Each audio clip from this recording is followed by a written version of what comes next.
네, 어디에나 있는지 없는지 모르는 K리그 방송 히드풋볼 K 들어가도록 하겠습니다. 여러분 안녕하십니까, 이스타이주원입니다. 안녕하세요, 이주원의 남자 강성주입니다. 안녕하세요, 김원일입니다. 네, 김원희 오늘 그 머리 스타일이나 이런 걸 봤을 때 굉장히 상태가 안 좋아 보이네요. 상태요? 네. 저 감기가 좀 있어서. 네, 감기가 걸렸는데 머리도 감기가 걸렸나요? 머리요? 원래 벌써 이렇게 해서 왔었잖아요. 머리 어떻게 네. 해야 되지? 원래 좀 포마드였는데 네. 오늘은 좀 내려가 힘을 좀 덜 줬습니다. 네. 미용실을 잃었습니다. 어디를 다녀야 될지. 약간 한 1920년대에 1920년이요? 네, 약간 그 독립운동 한 약간 그 느낌이 나요. 그 뿔테나 이런 걸 봤을 때, 우리 네, 독립운동에 네. 하셨던 영웅분들 네, 그런 느낌이 나네요. 만주에서 주로 활약하시고 네, 네, 그렇습니다.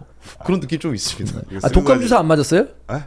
독감 맞았는데 네. 환절기 항상 이렇게 오는 거여가지고 네. 오늘 좀 코를 좀 먹더라도 네. 양해해 주시길 부탁드립니다. 알겠습니다. 네. 자, 후원 체크 가도록 하겠습니다. 미네님께서 7,500원, 킴님께서 2,000원, 그리고 떡만이님께서 10,000원, 히로팡님께서 7,500원 해주셨고요. 힙합에서도 드렁크조님께서 패무무 승패면 원래 파이널 B다. 힘을 내라. 전북. 네, 최근 전북 경기력에 대한 불만을 좀 얘기해 주신 것 같습니다. 뉴클리어 55님, 변성환 제발 나가님께서 후원해 주셨습니다. 후원해 주신 모든 분들에게 다시 한번 감사드립니다. 고맙습니다. 감사합니다. 본격적으로 경기 리뷰로 들어가기 전에 내년 시즌에 바뀌는 K리그 규정들이 있어요. 네. 특히나 가장 큰 이제 화두가 외국인 선수 보유 제한을 푼다. 폐지했죠. 네, 그 얘기가 나왔잖아요. 그러면 외국인 선수를 모두 다 이제 마음껏 보유할 수 있습니다. 허나 출장은 제한이 되죠. 하지만 아시아 챔피언스리그나 그런 경기에서는 모든 외국인 선수를 출장시킬 수 있는 그런 규정으로 변화가 됐는데 이거에 대해서 어떻게 생각하시는지? 일단은 항상 외국인 선수 그리고 이제 외국인 골키퍼까지에 대한 규정이 우리나라에서 좀 특이하게 있었잖아요. 네. 이제 그 부분에 대해서 뭐 국내 선수를 보호하고 또 어쨌든 K리그인데 국내 선수들이 뛸 기회를 좀 많이 줘야 되는 거 아니냐라는 의견들이 많이 있었는데 저도 일부분 그 부분에서는 공감을 하지 못했던 건 아니에요.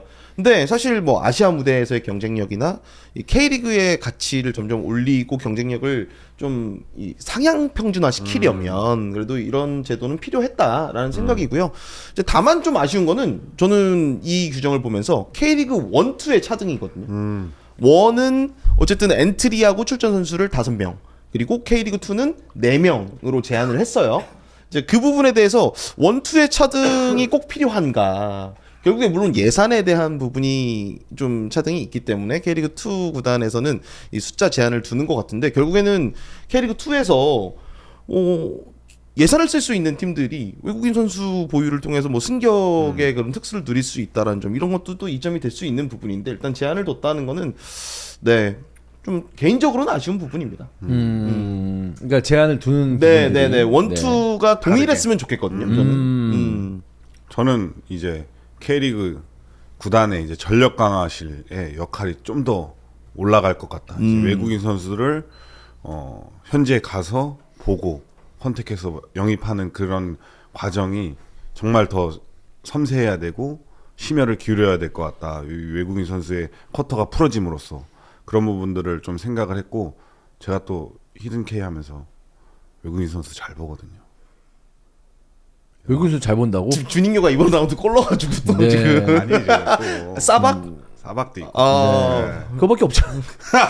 아유, 조르지도 있고. 조르지도 네. 있고. 그러니까 잘 본다는 게 이제 그런 느낌이나 뭐 이런 팀에 맞는지 이런 거를 잘 보니까. 그러니까 새로운 직장을 구하기 위한 어필을 하는 건가요, 그러니까 지금? 뭐 나 스카우터로 좀 데려가라 뭐 이런. 그 정도까지는 아니고 한번 이제 이런 애를 영입하려고 했는데 어떻겠냐 이런 걸 한번 물어봐 주시면 제가 그래도 계속 팔로우하고 있고 팀도 보고 있기 때문에 그래도 조언을 할 수 있지 않을까 하는 생각을 해봤습니다. 그러니까 같은 가격이면은 또는 좀 저렴한 선수들을 일단 보유할 수 있는 가능성은 생긴 거죠. 그러니까 외국인 선수 보유 한도가 있으면은 일단 대꾸는 있어야 되는데 그것도 돈이잖아요. 그럼요. 그러면 쓸만한 선수, 쓸 수 있는 선수를 데리고 있어야 되기 때문에 더욱더 신중할 수밖에 없는데, 예를 들어서 눈에 띄지 않는 그동안 뭐랄까 좀 가격이 싸. 야 일단 데리고 있어보자.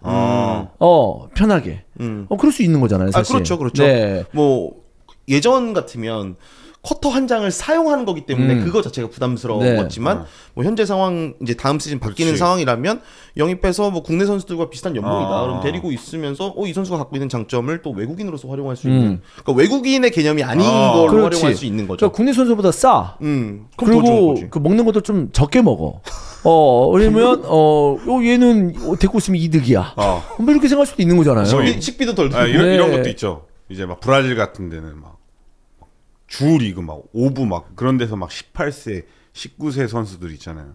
그런 선수들이 이제 번쩍번쩍한 선수들이 있을 거란 말이야. 그런 선수들 데리고 와가지고 한 2, 3년 반짝해서 딱 만든 다음에 비싼 몸값에 딱 이적시키고 이런. 그러니까 일단 데리고 있어 보는 거지. 그렇지. 그러니까 일단 데리고 있을 수 있는 가능성이 생겨버린 거죠. 네. 그러니까 쿼터 제한 부담 없이. 그러니까 자리를 차지하는 게 아니냐. 얘는 그냥 한 스쿼드로서 어차피 뭐 국내 선수라고 해서 모든 선수가 가능성이 있고 이 선수가 좋은 선수가 좀 그렇죠. 어쨌든 사용할 수 있는 선수로 성장할 수 있다는 보장은 없잖아요. 그럼요. 네. 그럼요. 근데 이제 외국인 선수들 얘 거기서 좀 난린데. 근데 야 쿼터 한 장 쓰면서까지 이 물음표를 데리고 와야 돼? 그치. 이런 부담이 있는데 야 얼만데? 얼마밖에 안 하는데? 데리고 있어보자. 그렇게 싸? 야 공짜인데? 야 그럼 데리고 있어보자. 이렇게 할 수 있는 거 아니에요? 네. 참 그래서 외국인 선수들의 사용할 수 있는 풀이 넓어진다라는 그게 이제 긍정적인 지금 부분들을 좀 이야기해봤는데 또 부정적인 생각도 한편엔 존재해요. 항상 양면이 존재하니까. 그러면 뭐냐면 그 전에는 뭐 쿼터가 5장이다. 그러면 5장에 쓸 수 있는 버짓이라는 게 있잖아요. 팀마다 예산이라는 게 있잖아요. 이게 뭐 예를 들어서 100억이었어. 그러면은 뭐 평균적으로 20억씩의 가치가 있는 선수들을 쓸 수 있었다면 지금은 그 풀이 이제 제한이 없어지니까 뭐 8장. 근데 예산은 똑같아. 그러면 데리고 올 수 있는 선수 한 명 한 명의 그 연봉이라든지 토탈 버짓이 굉장히 낮아지니까 그게 또 수준 저하로 갈 수도 있거든요. 그러니까 그런 양면성이 좀 존재하는 것 같아요. 근데 저는 이 의견에 뭐 존중은 합니다만 네. 그렇게 돈을 많이 써서 데리고 온 선수들이 잘하냐 지금 최근에 캐리를 봤을 때 그렇지 않고. 그러니까 엄청난 옛날처럼 뭐 캐리하는 그런 선수들이 많냐라고 봤을 때는 외국인 선수들의 수준이 많이 떨어졌거든요. 그렇죠. 네, 그런 걸 봤을 때는 저는 그래도 긍정적인 면이 더 크지 않나라는 생각을 좀 해볼 수 있겠고 또 반가운 거는 제 개인적으로는 22세 이하. 네네. 그 무조건 출장을 안 시켜도 되는 거잖아요. 네. 엔트리에만 있으면 되는 거잖아요. 맞습니다. 교체카드 5장을 사용하기 위해서는. 네. 전 그 부분은 굉장히 좋다고 봅니다. 그리고 22세 이하 자원들을 제대로 활용하지 못하는 어쨌든 보유하지 못하고 있는 팀들은 좀 불만이 있었을 거예요. 근데 이제 22세가 넘다고 하더라도 어쨌든 22세의 자원만 엔트리 안에 있으면 이 어리지 않은 젊은 선수라고 칭할게요. 네. 젊은 선수들을 마음껏 사용할 수 있으니까. 그리고 22세 이하 자원들을 억지로 사용한 것도 프로 무대에서 좀 별로죠.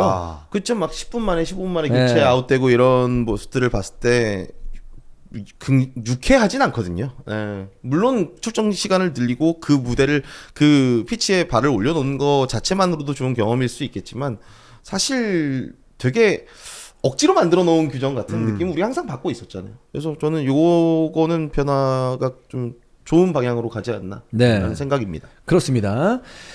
자, 경기 리뷰 한번 들어가 보도록 하겠습니다. 대전 대 서울 경기인데요. 서울이 계속 오락가락한 그런 그 내용과 결과를 보여주고 있고 대전은 승승장구하고 있는 가을입니다. 뭐 가을이라 하긴 좀 그렇지만 오늘 또 한파주의보가 내려졌다고 하는데 어쨌든 말미로 갈수록 황선홍 감독의 대전은 굉장히 좋은 모습을 최근에 보여주고 있습니다. 마사도 계속적으로 공격 포인트를 기록하고 있고요. 대전의 상승세 굉장히 보기 좋습니다. 네, 대전이 6경기 지금 5승 1무 가을과 겨울에 초입에서 무패 행진을 달리고 있는데 이 대전의 축구는 전반 15분부터 시작이 되는 것 같아요. 에르난데스가 딱 투입이 되고부터 4명에서 좀 많은 서울 수비진들의 강한 압박을 갔어요. 그래서 서울 수비진들이 이걸 풀어나오지 못하고 계속해서 좀 롱볼로 킥을 찾는데 이제 서울 공격진들의 공중볼에 대해서 이제 경쟁력 있는 선수가 이날 없었지. 그러면서 계속 좀 많은 어려움을 겪었고 대전 하나 시티즌 같은 경우는 양쪽 측면에 이제 에르난데스 그리고 주앙 빅토르 이 선수들이 파괴력이 엄청난 것 같아요. 거기에 이 주앙 빅토르가 잡고 에르난데스가 잡으면 1대1을 치잖아요. 그러면 거기에 이명재랑 김문환이 오버래핑 도니까 거기서 서울 수비진들이 굉장히 좀 당황을 하더라고. 그 공간에서 빈 공간에서 난 그런 찬스들을 대전이 좀 잘 살렸고 거기서 또 득점까지 터지면서 대전 하나 시티즌이 굉장히 좋은 흐름을 가져가고 계속 상승세를 타는 분위기로 가는 것 같습니다. 이게 안정적이지 않은 경기력을 지금 보여주고 있고 결과도 별로 좋지 않은 FC 서울이거든요. 네. 어떻게 봐야 될까요? 참 어려운 것 같습니다. 이게 경기력이 진짜 너무 갭이 커요. 좋았을 때하고 또 이제 파괴력 있는 모습을 보일 때와 그렇지 않았을 때 좀 무기력한 경기들을 봤을 때는 그 전반전만 놓고 봤을 때는 그렇게 나쁜 경기는 아니었다라는 생각이었어요. 뭐 김기동 감독도 그렇게 인터뷰를 했는데 어쨌든 문선민과 조영욱을 선발 출전시키면서 기대했던 거는 뭐 높이 싸움에 대한 것보다는 계속적인 움직임을 통해서 정승원 선수의 스위칭 또 루카스가 활용할 수 있는 공간들 이런 것들을 기대했던 부분이고 조영욱의 최근 움직임은 괜찮으니까 그리고 중원 조합도 최근에는 황도윤, 뭐 최준 선수를 미드필더로 기용하면서 미드필더에서도 좀 기동력적인 측면을 되게 강조하는데 후반 들어서 교체 카드 사용하고 나서 저는 미드필더에서의 교체 카드는 실패였다라는 생각을 이번 경기에서는 지울 수 없었고 지난주 리뷰에서도 서울 중원에 대한 부분 이 얘기를 좀 많이 했었잖아요. 그래서 이 공수의 간격 유지라든지 최근에 밸런스를 굉장히 중요하게 생각하는 감독들의 게임 플랜 모델을 볼 수 있는데 이 중원으로는 안 된다. 그러니까 승점 차이가 좀 나긴 합니다만은 아시아 챔피언스리그 티켓을 좀 따내야 되는 FC 서울 입장에서는 이 경기에서 뭐 질 수도 있죠. 근데 3대 1이라는 스코어, 그러니까 야잔과 이한도가 다 있는데도 불구하고 3대 1이라는 스코어를 냈다는 것은 팬들에게는 큰 실망감을 줄 수밖에 없거든요. 네. 이렇게 된다면은 과연 FC 서울의 미래는 이제 내년 시즌을 바라봤을 때 김기동 감독과 함께 나아갈 수 있느냐? 근데 팬들의 지지를 지금 못 받고 있는 상황입니다. 계속 말미에 그쵸. 이런 식의 경기 내용을 보여준다면. 그렇죠. 그러니까 오히려 황선홍 감독과 반대 상황이라고 봐야 될 것 같아요. 황선홍 감독이 올 시즌 뭐 초반 시작해서 굉장히 좋았다가 한번 딱 꺾이면서 분위기가 좀 안 좋고 경기력이 좀 무기력했던 시기가 꽤 길었는데 이것을 정돈하고 나서 지금의 모습은 대단하잖아요. 사실 그 무기력했던 시기가 아니었으면 전북의 조기 우승을 막고 우승 레이스를 할 수 있을 정도의 경기력이라고 보거든요. 지금 최근의 모습만 놓고 보면. 근데 서울은 오히려 이 분위기로 시즌을 마친다? 라고 했을 때는 아시아 챔피언스리그 성적과 별개로 리그에서의 모습만 놓고 봤을 때는 김기동 감독 지지하기 힘들죠. 네. 저는 이 서울의 미드필드에 대해서 좀 얘기를 하자면 지속성이 있는 선수가 없는 것 같아요. 맞아요. 30경기를 그냥 꾸준하게 기복 없이 하는 플레이를 하는 선수가 없는 것 같고 이 선수가 한 경기 좋고 그 다음번에 나오면 저번 경기 잘했던 선수 맞나? 그리고 또 교체돼서 들어왔을 때도 갑자기 또 잘하네? 아니면 또 다음 경기 들어와서 야 이거 이렇게까지 또 플레이가 안 나온다고? 이런 선수들이 있는 것 같아가지고 좀 그런 부분에서 좀 이번 경기에서도 아쉬움을 느꼈습니다. 그러니까 지금 원일이 형이 얘기했던 포인트가 진짜 저 확 공감이 되는 게 과거에 슬라트코 달리치 감독 그 크로아티아 대표팀 이끌고 월드컵 준우승했던 감독이 알 아인에 있을 때 이명주를 데리고 있었잖아요. 이야기를 해보니까 이명주의 플레이를 굉장히 높게 평가했던 건 뭐냐면 되게 잘할 때와 좀 안 좋을 때의 경기력의 갭차가 별로 없다는 거예요. 그러니까 무난하게 평균 이상의 퍼포먼스를 그렇지. 꾸준히 보여주다가 잘할 때는 미친 선수. 이제 그래서 높게 평가를 한다 그러더라고요. 근데 지금 서울의 이 선수들을 보면 이 갭이 너무 큽니다. 잘할 때 너무 좋아요. 뭐 황도윤 젊은 선수가 이 정도면 솔직히 황도윤은 잘해주고 있고 최준을 기용하고 있고 이승모 류재문이잖아요. 근데 그 미드필더들이 좋은 퍼포먼스를 보일 때 볼 소유하고 연결고리가 되지만 이날 경기 특히 유재문 선수 들어왔을 때 볼 연결해서 전방으로 보내주고 미드필더의 본질적인 플레이를 보여준 게 몇 번이나 되지? 라는 생각을 할 정도로 좀 좋지 않았다 라는 생각입니다. 그리고 또 마사의 득점 장면 같은 경우로 볼 때도 그 상황에서 추급해주는 장면 이 설마 하는 생각이 곧바로 실점으로 이어지거든요. 그 바로 또 뺏겼을 때 반응이라든지 이런 부분이 사실 좀 너무 늦었다. 이런 좀 영상을 보면서도 그런 생각을 했습니다. 네. 이 서울로서는 좀 굴욕적인 게 뭐냐면 좀 마지막에 또 그 유광현 선수의 이 오버헤드킥. 네. 이게 오버헤드킥은 빗 맞아야 돼. 그치. 빵 맞으면 안 돼. 네. 완전 강하게 맞진 않고 네. 약간 발끝에 걸렸잖아요. 네. 근데 어쨌든 그 아주 아크로바틱한 그런 득점이 터졌기 때문에 홈팬들이 굉장히 즐겁게 만들지 않았나라는 네. 생각인데 이 경기 끝나고 기자들이 이제 황선홍 감독한테 물어봤대요. 네.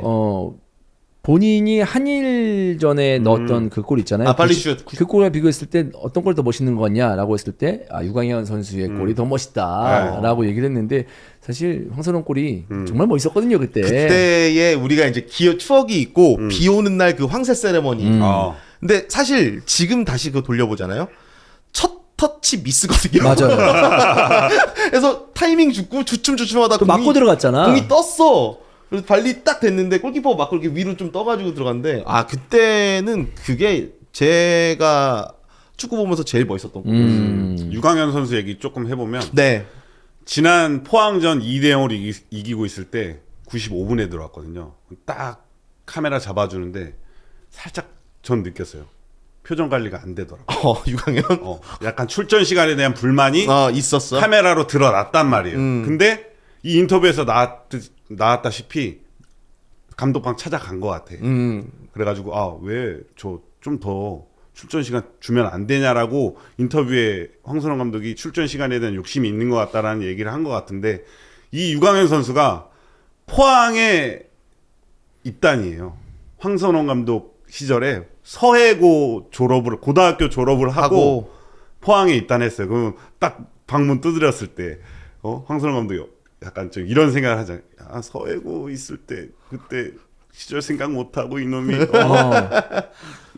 불만을 가져 이렇게 좀 생각을 했을 수도 있는데 본인도 경기에 좀 출전하고 싶은 욕심이 있었고 이번에는 또 한 50 몇 분에 들어가서 출전 시간 기회를 줬고 그래서 멋진 오버헤드킥으로 본인이 황선홍 감독에 대한 이런 미팅을 통한 이 출전 시간에 대한 요구를 화답을 했고 이런 부분에서 좀 계속 좀 시너지가 나는 것 같은데 좀 더 많은 경기를 출전을 하려면 첫 번째 찬스에서 왼발로 잡아놓고 슈팅 미스한 거 그것도 넣었어야 되고 마지막에 또 찬스 한번 잡았는데 그것도 득점으로 연결시키지 못한 부분은 좀 더 성장을 하고 좋은 선수가 되려면 그런 부분에서 득점을 넣어줘야 된다. 그러니까 저는 원일이 형이 이야기한 포인트에서 조금 더 첨언하자면 유광현 선수가 어쨌든 K리그2에서 득점왕도 받았던 선수고 대전으로 와서도 기대만큼은 못했지만 군 입대하기 전 시즌에 유독 골 불운에 좀 시달렸었어요.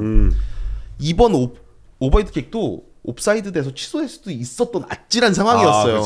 그런 경우가 대전 공격수 중에서 가장 많은 경험이 있을 거예요. 대전 팬들도 기억하실 거예요. 입대하기 전에도 또 김천 시절에도 그래서 항상 좀 본인 스스로 조급함이 있어 보여요. 그래서 그 조급함을 이번 오버헤드킥 득점 이후에 조금 내려놓는다면 유광현 선수도 분명히 골을 넣을 수 있는 감각은 있는 선수이기 때문에 그러니까 지금 대전이 좋은 흐름을 가고 있을 때 유광현까지 이렇게 득점에 가담하면서 살아난다라고 하면 황선홍 감독은 굉장히 든든하죠.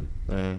자, 문제는 이제 김기동 감독입니다. 아까도 얘기를 했긴 했습니다만은 이 정도로 계속 시즌을 치르면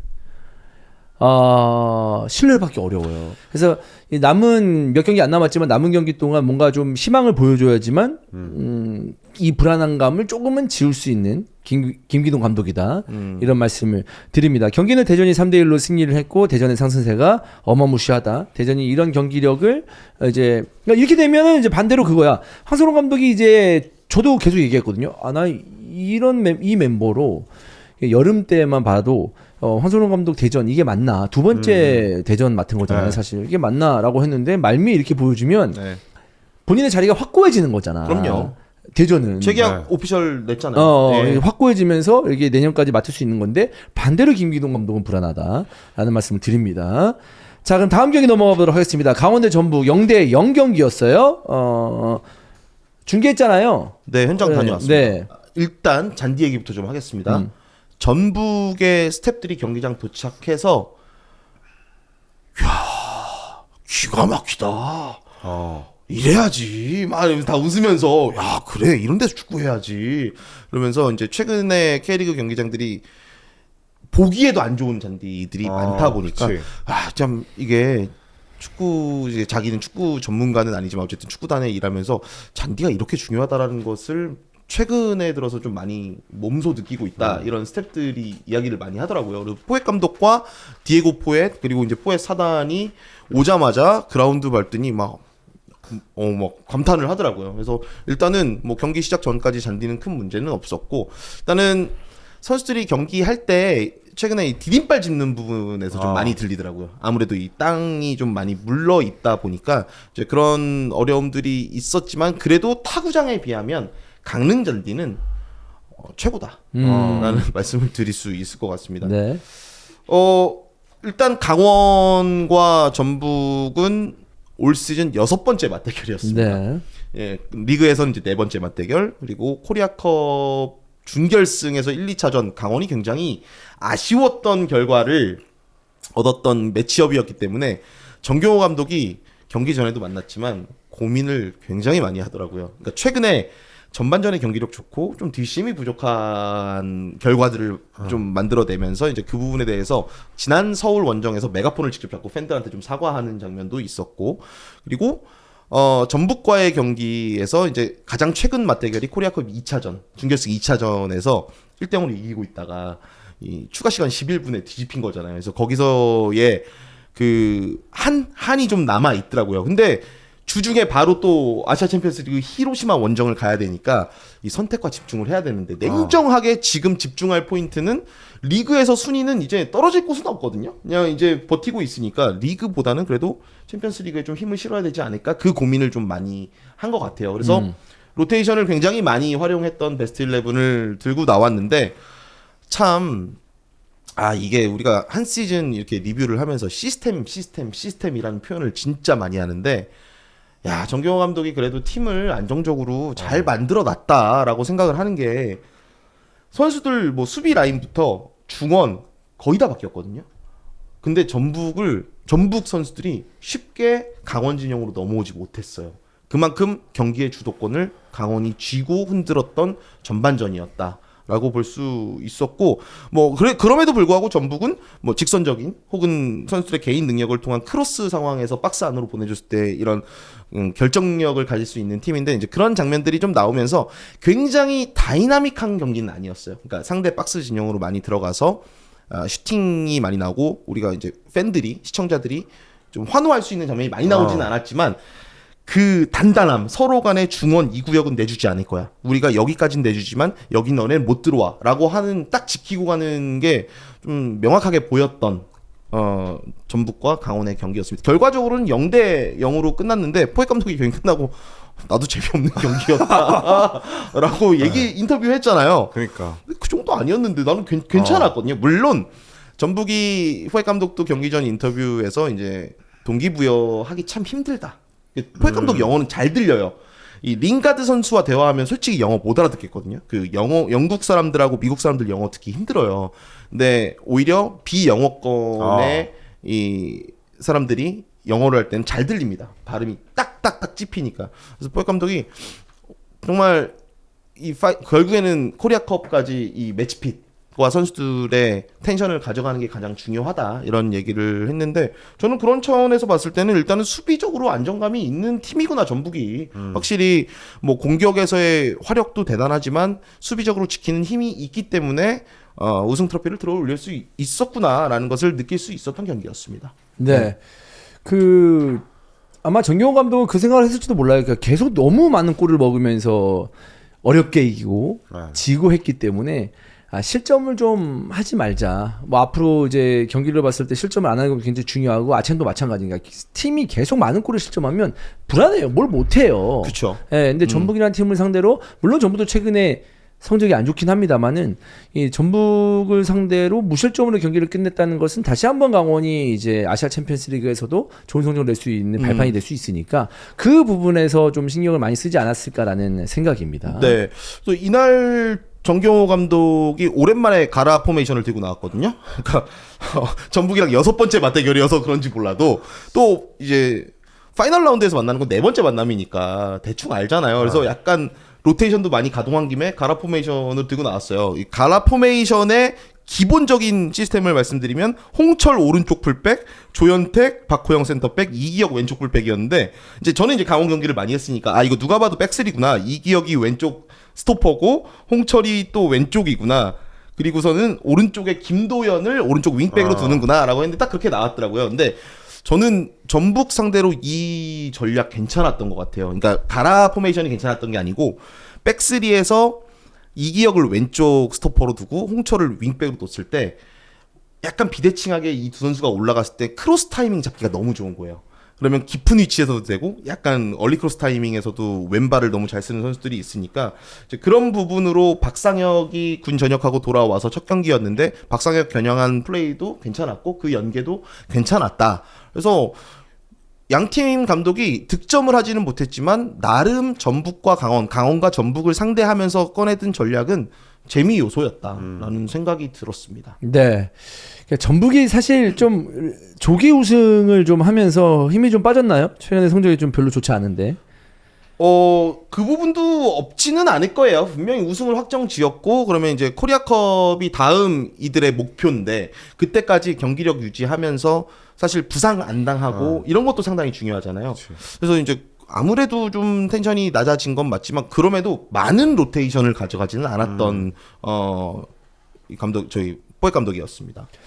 이게 좀 준비를 좀 해야 돼요. 코리아컵에 대해서. 그럼요. 근데 그러기 위해서는 지금의 승률은 별로 좋지 않다. 그러니까 뭐냐면 물론 이제 뭐 이기고 지느냐가 중요한 것보다 뭐 마지막 코리아컵에서 잘하면 되지 않아?라고 생각할 수도 있겠지만 그 팀 분위기라는 게 맞아요. 있잖아요. 그럼요. 그 전에 팀 분위기를 좀 띄울 필요는 있는데. 네. 근데 원래 우승을 이렇게 확정 짓고 나면 뭔가 더 부담감이 덜해지면서 더 잘 본인의 되는. 플레이가 잘 되거든요. 근데 지금 이렇게 경기력이 안 나고 득점이 안 터지는 걸 보면 뭔가 놓치고 있는 게 있지 않을까 내부에서. 잘은 콤파니오의 모르겠지만. 부상도 크죠. 콤파니오 네. 네. 콤파니오의 부상도 컸고 이번 라운드는 또 이승우 선수가 누적 경고로 나올 수 없었기 때문에 못 나왔던 부분도 있고요.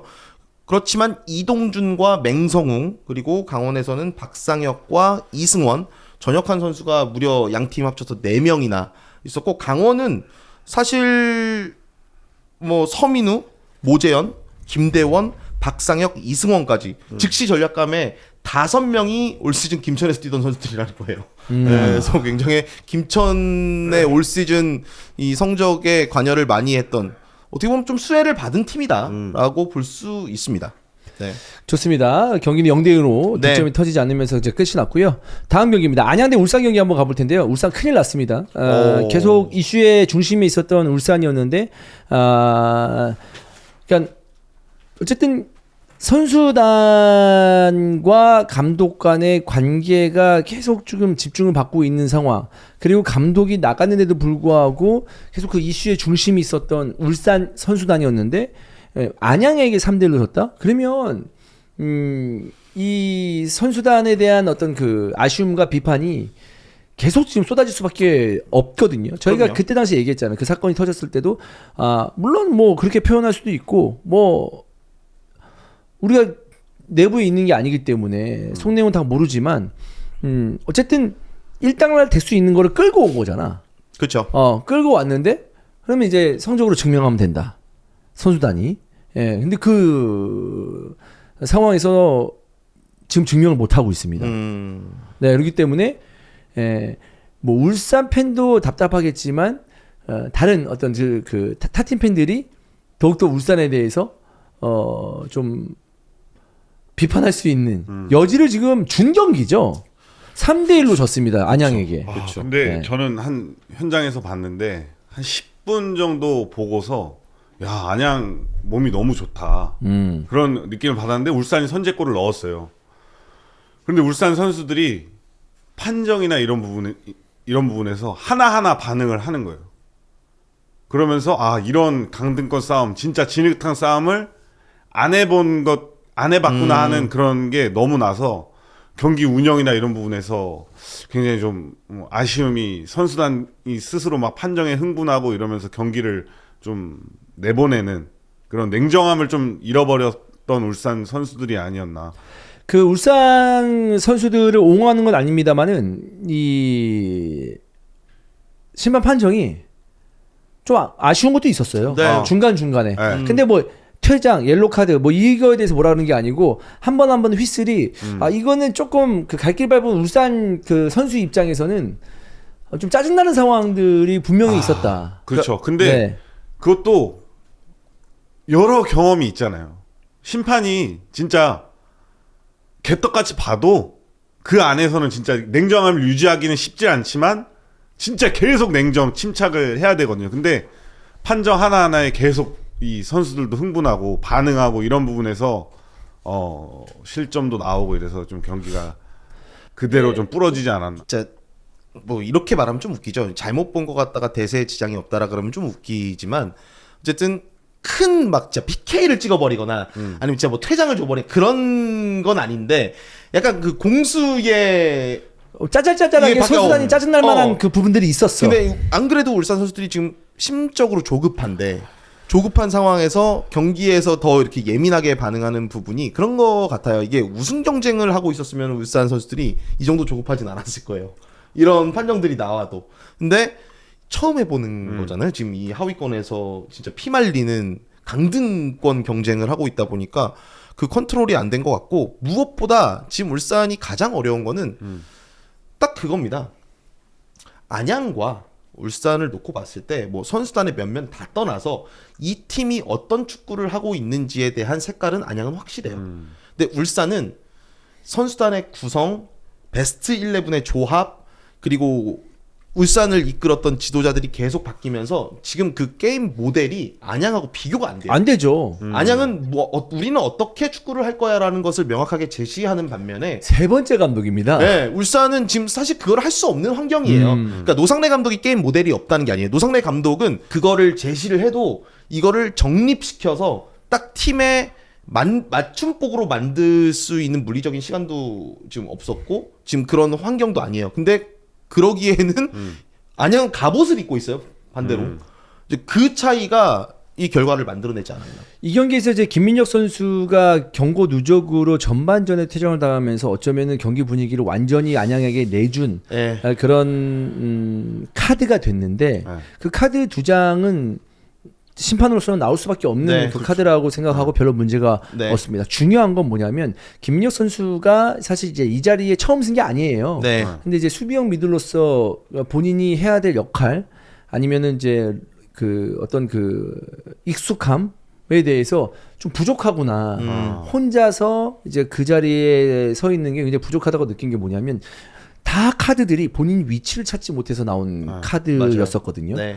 전반전에도 본인이 달라붙을 게 아닌데 나가다가 빠져나오면서 이제 손으로 잡아당기면서 옐로 카드를 받았고 또 이제 두 번째 카드도 무리한 태클. 그리고 본인도 또 튀어나가다가 네. 이제 어쩔 수 없이 빠져나오니까 무리하게 발을 뻗다가 옐로 카드를 받은 그런 장면들이 있었기 때문에 선수에게 맞는 옷을 입히는 것도 감독의 역할인데 그 부분도 노상래 감독 입장에서는 한계가 좀 있지 않나. 그러니까 실력의 한계가 아니고 시간적인 한계. 그렇죠. 가 좀 있지 않았나. 근데 그러기에는 너무 짜임새가 잘 갖춰진 팀을 울산이 만나버렸다. 네. 라는 거죠. 그럼 저는 이 얘기 한번 해보고 싶어요. 이번 라운드에서 제주도 지고 강등권에 있는 팀이 제주도 지고 울산도 졌잖아요. 그럼 네. 지는 게 누가 낫다 안 낫다 이걸 얘기하는 게 아니라 그 두 팀 중에 어떻게 지는 게 나은 것 같아요. 그러니까 패배한 게 그러니까 광주한테 2대0으로 진 제주가 상황이 낫냐 아니면 울산한테 3대1로 지금의 이 경기력이 아니라 이 분위기 막 진짜 막 뒤 없이 막 덤벼서 막 네. 퇴장 나오고 막 경기에서 막 엄청 열정적으로 했잖아. 근데 결국에는 경기는 3대1로 졌고 네. 똑같은 패배지만, 똑같은 패배지만 제주는 좀 밋밋하게 졌고 네. 울산은 좀 뭔가 치열한 느낌이 있는 맞아요. 것처럼 졌다. 치열한 느낌이 있지만 막 퇴장자도 나오고 막 진짜 뒤 없이 막 했잖아요. 근데 어떤 게 저는 나은 건지. 그거에 대해서는 좀 생각을 해봐야 될 게 뭐냐면 만약에 이게 지금 똑같은 비슷한 기온이지만 시즌 초다라고 하면은 그래도 울산은 본인들이 할 거 하면서 했다라고 말할 수 있겠지만 지금은 진배 없다.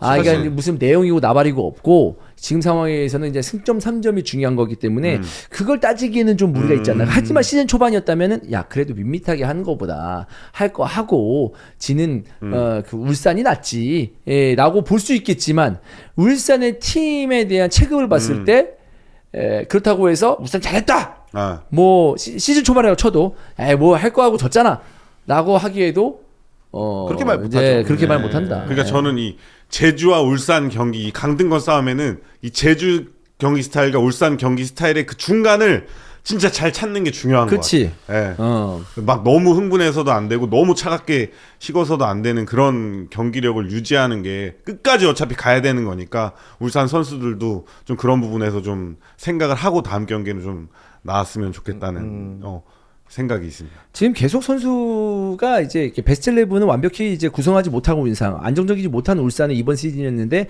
막판에는 어떤 식으로든 정신없는 과정 속에서도 승점을 무조건 추가했어야 됐었는데 정말 안정되지 못한 어떤 그 모습을 보여주고 있다. 그러니까 중요한 건 지금 울산이 어쨌든 플레이오프 순위권에서는 벗어나 있지만 승점 차가 안 난다고 보고 왜냐하면 한 경기밖에 차이 나지 않기 때문에 뭔가 열정적으로 해보려고 하는 모습은 보기 좋을지 모르나 여기서의 본인이 가지고 있는 어떤 그 능력을 최대한 발휘해서 안정감을 중간중간에 찾지 못한다면은 플레이오프도 정신없이 하다가 그냥 강등당할 수 있다. 그렇죠. 플레이오프에 만약 간다고 치면 그럼요. 그럴 수 있기 때문에 일단 안정을 찾아야 된다고 생각을 합니다. 저는 그렇게 생각을 해요. 네. 진짜 안전감이 우선이고 이날도 사실 조현우 선수 아니었으면 실점 더 나왔죠. 실점 더 진짜 들어가는 걸 걷어낸 게 한 두세 장면 PK 막았지. 또 그쵸. 헤더 슈팅 들어가는 거 걷어냈지. 조현우 선수 아니었으면 더 많은 실점이 나왔을 것 같은데 이런 부분에서 진짜 안정감을 찾아가는 게 가장 중요한 급선무인 것 같습니다. 네. 주중에 이제 비슬고베하고 챔피언스 리그를 한 다음에 이제 순위 경쟁을 하고 있는 수원 FC와 경기가 남아 있습니다. 만약에 여기서 수원 FC가 이기게 된다면 울산하고 수원 FC는 자리를 바꿀 수도 있어요. 그렇죠. 네. 굉장히 위험한 상황에 놓여져 있는 울산이라고 볼 수가 있겠죠. 만만치 않습니다, 지금. 네. 이동경 선수가 제대 이후에 첫 경기였잖아요. 그렇죠. 제로톱으로 나왔어요, 이동경 선수가. 근데 와 제로톱 선제 득점 터질 때까지만 해도 와 괜찮았지. 되겠다 싶었지만 야 확실히 이동경 선수한테 볼 가는 자체도 좀 드물고 안양 선수들이 워낙 진짜 딱 이동경을 막는 법을 지난 김천전에서 습득을 한 것 같아요. 터득했죠. 4대1 승리할 때. 왜냐면 안양이 K리그 1으로 승격해서 첫 경기 울산과의 경기 승리하고 몇 주 지나지 않아서 김천 만나가지고 이 속도 경기 운영 방식의 차이라든지 막 그런 거를 느끼고 난 이후에 이동경 막으면 된다. 이동경을 우리가 지울 수 있으면 우리가 수비하는 방식은 모든 팀한테 먹힐 수 있다라는 걸로 습득을 했거든요. 그래서 그거에는 이미 면역이 되어 있기 때문에 이동경 선수를 그래도 물론 실점을 하나 하긴 했지만 잘 막았던 수비 라인이었고 이창용과 권경원 선수가 그 밸런스를 너무 잘 잡고 있고요. 또 뭐 토마스 선수에 대한 거는 뭐 시즌 매 라운드 리뷰할 때마다 칭찬을 안 할 수가 없는데 토마스 선수 벌써 이제 빅클럽으로 K리그 내 빅클럽으로의 이적 얘기가 있어? 많이 나오고 있습니다. 토마스 물어봤거든요. 그 누구야 이창용 선수한테 네, 세 가지 롤이 있대. 세 가지 롤. 세 가지 롤. 경기 중에도 본인이 세 가지 롤을 굉장히 다양한 롤을 소화하고 시시각각 그 감독의 코칭이나 지시에 따라서 그게 변한다고 이창용 선수가 얘기를 하더라고. 그런 걸 보면 진짜 K리그 지금 최고의 외국인 선수 중에 그쵸. 하나인 것 같은 생각이 들었습니다. 네. 그리고 또 김정현 선수 또 현장에서 또 만났는데 얘기를 하나 해보고 싶은데 구단 차원에서 이 경기를 못 나가는 부상으로서 못 나가니까 김정현 선수가 이 가죽 자켓을 입는 건 구단 차원에서 좀 금지를 해주셨어요. 그래. 아니 왜 나 진짜 깜짝 놀랐어. 비가 와가지고 관중석으로 쭉 지지 올라오는 그러면. 거야. 근데 누구지 했는데 가죽 자켓을 입고 오는 거야. 그래서 봤는데 김정현 선수가 가죽 자켓을 입는데 안녕하세요 인사하는데 바로 눈 돌려가지고 안녕하세요 이랬다니까. 그래. 그런 거는 좀 무섭다고. 우리가 하도 많이 방송을 많이 하니까 어떤 얘기했는지 잘 기억도 안 나잖아요. 그렇죠. 근데 뭐 하나 좀 마음에 안 드는 거 있으면 그 기분 나쁠 수 있잖아. 근데 김정현이 기분 나쁘다? 근데 가죽 자켓 입은 김정현이 기분이 나빠한다? 여기 흉터도 있잖아요. 요즘에. 흉터까지 있다? 흉터까지 있잖아. 네, 그래서 굉장히 좀 흠칫했습니다. 혹시 와서 너 그때 너 웃을 줄 아냐고 왜 물어봤냐고 이거 웃을 줄 아는 선수인지 왜 물어봤냐고 이거 할까봐 그래서 현장 가는 게 조금 아니야 가죽 자켓 입고 김정현 선수가 웃으면 그것도 무서워. 그렇죠. 더 무서워. 웃지 말라 그래. 이게 가죽 자켓을 금지시켜야 된다. 네, 가죽 자켓은 안 돼. 네. 그런, 현장에서 좀 그런 그냥 구단 그 도빠 입으라 그래. 패딩 그거 입으라 그래. 근데 또 사실 보니까 여기서 이제 또 좀 약간 컨셉 잡아줬잖아 우리가 이걸로 해가지고 그러니까 본인도 브랜딩을 하는 것 같아 이 가죽 자켓 입고 다음 경기 때 이제 여기에 찡박힌. 찡박힌 링 들고 아니, 나는 가죽 잠바도 그렇고 다음에는 그런 거 있죠. 빨간색 용 잠바 이런 거 있죠. 약간 베르사체 느낌 나는 거. 그거 있잖아. 네, 뭐 그런 거 입어도 김정현 선수 그거 입고 인덕원 나가면 정리할 수 있죠. 네. 괜찮을 것 같습니다. 양꼬치 먹고 있으면. 네, 그러니까 지금 울산 입장에서는 울산 얘기를 또 마지막으로 하자면 말컹이 마지막에 들어왔잖아요. 네. 근데 말컹은 사실 이제 뭐 골 넣어야 넣는가 보다 하는 선수지만 지금 울산의 공격진을 봤을 때 말컹이 해야 될 역할, 그러니까 마지막에 이제 여기서 남기 위해서는 저는 말컹의 역할도 굉장히 중요하다고 생각하거든요. 저는 네. 그러니까 지금 에릭하고 루빅손이 부상으로 좀 빠져 있잖아요. 말컹이 컨디션이 안 좋아도 들어왔으면 좋겠어요. 있는 것만으로도 그게 있으니까. 그러니까 이동경이 지금 들어왔잖아요. 이동경 제로톱으로 넣는 것보다 약간 투톱 형태로 놓으면서 이동경을 말컹 주변에서 세컨볼 가져가는 거 아니면 연계 말컹이 그래도 수비수들을 묶어놓을 수 있는 역할을 할 수 있기 때문에 있는 것만으로도 한 45분 정도는 상대에게 상당히 부담스럽거든요. 제가 지금 그 얘기를 하려고 그랬어요. 네. 지금부터 이제 막 전역한 이동경은 네. 전역한 느낌 내지 말고 물론 이제 와이프가 굉장히 미인이고 아쉽지만 네네. 군대다 생각하고 말컹하고 합숙을 해야 된다. 그러니까 네. 지금 말컹하고 동반 합숙을 해라. 입대하듯이 룸메이트로 해서 룸메이트로 해서 지금 말컹하고 둘이 똑 붙어 있어야 된다. 집에 가지도 말고 정말 집에 가고 싶고 아기도 참 예쁘잖아요. 그래서 아기도 보고 싶겠지만 팀을 위해서 약 한 달간 말컹과 함께 동고동락해야 된다. 라고 저는 생각합니다. 네, 정말 미안합니다. 이동경 와이프분님 정말 미안합니다. 하지만 울산의 그 잔류를 위해서는 저는 말컹과 이동경을 붙여놔야 된다. 클럽하우스에다가 그냥 네. 한 방에다가 둬라. 아니면 이제 막 전역했는데 가족하고 얼마나 있고 싶겠어. 그러면 말컹을 집으로 초대해서 이동경 선수 집으로 같이 살아라. 근데 말컹이 나도 방 하나 내줘라는 가족들 얘기야. 같이 있어야 된다라고 말컹 가족들까지 같이 와서 네. 어디 뭐 에어비앤비 빌려서 큰 걸로 1층, 2층 같이 살든지 어쨌든 같이 붙어 있어서 있어라. 왜냐면 지금 둘 다 떨어져 있었잖아. 그렇죠. 처음 만나죠. 처음 만난 거잖아. 처음 만난 거기 때문에 지금 물리적으로 시간을 지금 많이 보내야 된다. 저는 그 말씀을 드립니다. 제가 지금 그 얘기를 하려고 했어요. 그러니까 네. 말컹이 골 넣고 이기면 좋죠. 근데 골 못 넣어도 들어와 있음으로 인해서 상대 수비수들의 시선을 계속 뺏고 걔네를 묶어놓기만 해도 팀 밸런스 순간적으로 무너지는 타임들이 몇 개 나올 거예요. 벌어지는 타임. 그럼 그건 이동경이 해결할 수 있거든. 그거는 잠깐 들어온 시간이었지만 말컹 보니까 확실히 다르더라고요. 네. 네. 체중도 많이 감량을 한 것 네. 같더라고 지금 현장에서 보니까. 중요한 체중 나발이고 중요한 게 아니야. 아니야. 이동경과의 들어갔을 때. 시간. 둘이 보내는 시간. 절대적인 기본적인 네. 절대적인 물리적인 시간이 필요하다. 어. 네라는 겁니다. 네. 그것만 있으면 된다. 네.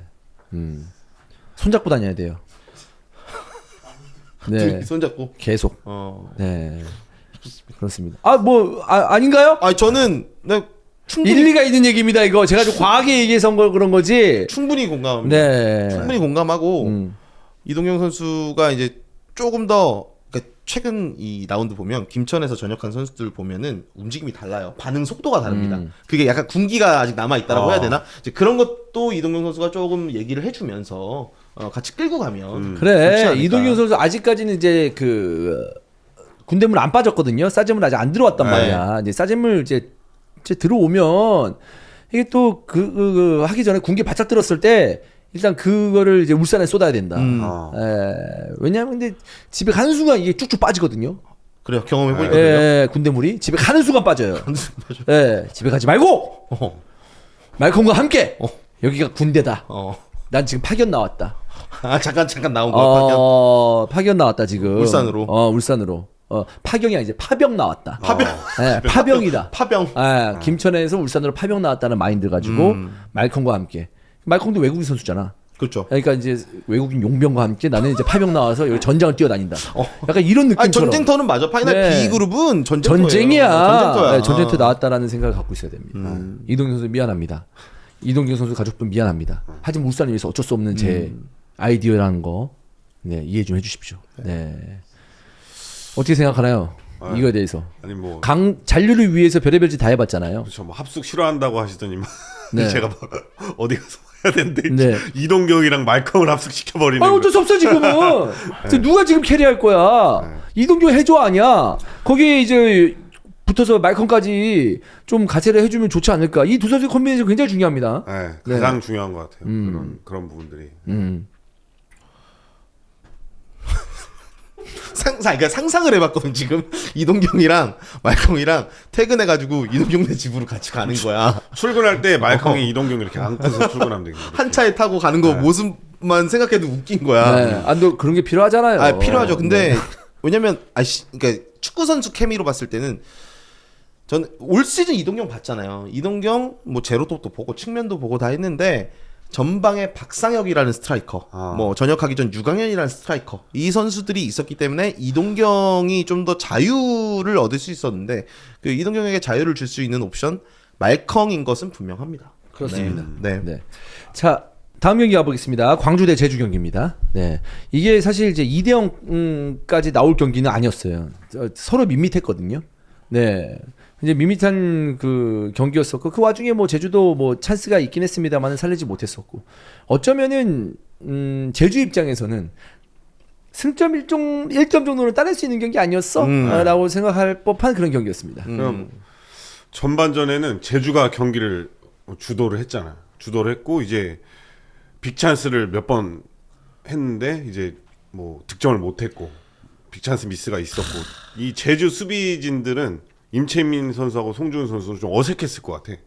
전반전에 계속 수비를 맞는 느낌이 없어가지고 이래도 되나? 네. 이렇게 축구해도 되나 하는 느낌이 있을 정도로 좀 제주가 좀 완사이드하게 경기를 리드했는데 확실히 그 골 넣어야 되는 타이밍에 득점을 올리지 못하면 굉장히 좀 어려움이 있는 거. 후반전에는 광주가 진짜 공격적으로 나오고 갑자기 막 포지션 변화를 통해서 공격 작업을 가지고 가니까 제주가 또 완전히 또 볼 소유를 못하면서 당하더라고. 그러면서 누구야? 광주 박재범, 신창무 선수의 득점이 터지면서 수근 네, 대구 박재범이었잖아. 네네. 광주 박재범 신창무 선수가 올해 진짜 기량 발전상 줘야 됩니다. 많이 발전했어요. 굉장히 좀 좋은 활약을 펼치면서 득점을 터뜨렸고 광주는 이 패턴 그대로 가면 진짜 코리아컵에서 전북을 잡을 수도 있겠다라는 생각이 들 정도로 그러니까 쉽게 지지는 않을 것 같아요. 네. 딱 6명 수비 내려가고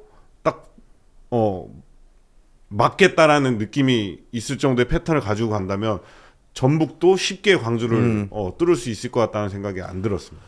그 신창무 선수처럼 경기를 보면서 이렇게 좀 눈에 띄는 선수가 각 팀당 한 명씩은 돌아가면서 라운드별로 있어야 있죠. 되지 않을까라는 생각인데 이 경기에서는 신창무 선수밖에 안 보였습니다. 수비 시에도 진짜 갑자기 그 생각이 났어요. 경기 중계하는데 그러니까 어디에나 있었어요. 어디에나 있었고 굉장히 열정적이었었고 그리고 이제 볼을 가졌을 때도 어디에나 있고 거기에서 그냥 수비 시의 전투적인 모습으로만 팀에 도움을 준 게 아니고 볼을 가졌을 때도 팀에 큰 도움이 됐었고 득점까지 해줬기 때문에 저는 신창무 선수 그러니까 광주 경기를 매번 보면서 신창무 선수를 주목해서 본 적은 매 라운드 없지만 모르긴 몰라도 손에 꼽을 만한 경기력이었다. 신창무 선수의 이제 커리어상 이번 시즌 커리어상 손에 뽑을 만한 활약이 아니었나 라는 생각이었었고, 이런 에너지틱함이 제주에도 있으면 좋겠는데 볼을 잡았을 때 남태희의 센스는 우리가 다 알고 있으니까 눈에 띄더라고요. 네. 눈에 띄는 모습이 있었지만 그게 득점까지 연결이 되지 않았기 때문에 제주는 무득점으로 그칠 수밖에 없는 상황이었었고, 참 해야 될 때 못하는 이 선수들이 너무 답답했습니다. 그래서 찬스 때 이제 나오는 그 슈팅에 대한 임팩트, 이런 부분들을 봤을 때 참 말하기 좀 어려운데 수준이 이거밖에 안 되나? 라는 생각이거든요. 근데 저는 이거 정말 팬들이 어떻게 본다면 싫어할 수도 있겠지만, 저는 솔직히 우리 K리그 선수들이 좀 안타까운 게 뭐냐면, 할 말이 이거밖에 없어서 그래요. 네, 아유 하세요. 네, 정말 잔디 문제가 커요. 네, 훨씬 더 좋은 임팩트를 가져갈 수 있을 거고, 훨씬 더 나은 플레이로 마무리 질 수 있는데, 우리가 좀 이 상황, 이 잔디나 이런 부분들에 대해서 익숙해서 그렇지, 저는 이 선수들 훨씬 더 나은 임팩트를 보여주면서 관중들에게 만족감을 줄 수 있다고 생각을 하거든요. 전 진지하게 진짜 얘기하는데, 또 얘기 나올 수도 있겠지만 최대한 안 하겠습니다, 앞으로. 이 정도로 못하지 않아요, 선수들이. 근데 마무리 볼 때마다, 와, 이거 맞냐? 말도 안 되지. 이렇게 임팩트 가져오는 게 맞아? 라고 하는데, 비단 우리가 슈팅을 했을 때 볼이 왔을 때 슈팅이 갖다 대는 것도 있겠지만 그 전에 사전 작업이 잘 돼야 되거든. 트래핑 아니면 드리블 했을 때 탁 살짝 공이 잔디 위에서 아주 매끄럽게 미끄러져가는 그 모습을 봤을 때 자신감 있게 스윙이 들어가는데, 뭔가 첫 번째 트래핑을 잘 잡아놨어. 근데 공이 미세하게 튀어 툭 쳐나 이제 슈팅을 할 때야. 근데 공이 마음대로 이 바운드가 예상할 수 없는 바운드로 토동, 약간 이런 느낌만 있어도 이 스윙이 맘껏 안 나와요. 그렇죠. 예, 그냥 어떻게 갖다 맞추려고만 하다 보면은 슈팅이 유효슈팅이 된다고 하더라도 슈팅 세기가 약해진다거나, 그럼요. 본인이 원치 않는 코스로 간다거나 강한 임팩트가 안 나올 수가 있는 부분이잖아요, 사실. 그렇죠. 공도 크다고 볼 수 있지만 발 여기 이만한 발에서 어디 요만큼 조금만 잘못 맞아도 이 공이 삑사리가 나는 건데. 네. 그래서 그런 부분에 있어서 나는 선수의 실력도 분명히 얘기해야 되겠지만 너무 답답하다. 정말 냉정하게 해서 더럽게 재미없더라. 경기에 저 두 경기 했잖아요, 일요일 2경기 다 재미없었어요. 그야말로 치열하고 어떤 그런 경기들이 나와야 되는데 왜 재미가 없냐? 선수들이 조심스러워서? 물론 그것도 있겠죠. 네. 아주 좀 뭐 승점 1점 1점이 소중한 거니까. 그래도 어떻게든 골이 한 골이라도 터지면, 이게 축구라는 것은 이 골이 사실상 정말 이 깔려져 있는 약간 그 휘발유에 그 골 하나가 성냥 하나거든. 진짜. 그 골 성냥 하나가 아주 작은 것 같지만 골 한 골이 그냥 뭐 되게 뭐 작게 느껴질 수 있겠지만 그거 하나 딱 던져놓는 순간 활활 타오른단 말이야. 작은 불꽃 하나. 그게 골인데, 그걸 만들어내기 위해서는 환경이 만들어져야 되고, 그런 어떤 안 들어갈 골도 어려운 상황에서도 뭐 어떤 환경이 잘 만들어지면은 좀 좋은 슈팅이 나오면서, 슈팅하는 게임이잖아요. 나오면서 득점이 되면서 이제 활활 타오를 수 있는데, 그런 부분들이 나오기에 너무 안타까운 환경이다라고 저는 말씀을 드립니다. 저 안양 울산 경기 봤잖아요.